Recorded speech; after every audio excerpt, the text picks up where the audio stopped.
Kapag ganitong brand ng smoke detector, ginagamit natin sa conventional na pagwawiring.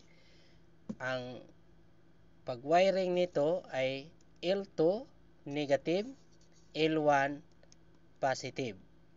So, ang paglagay ng in-up line nito, ang ginagamit natin na pyesa ay diode EN4001.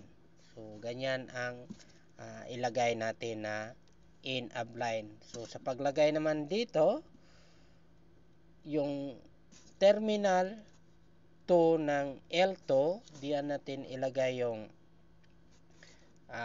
negative side ng diode.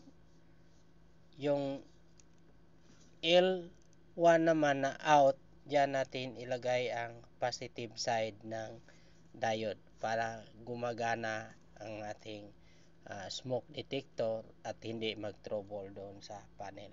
Okay?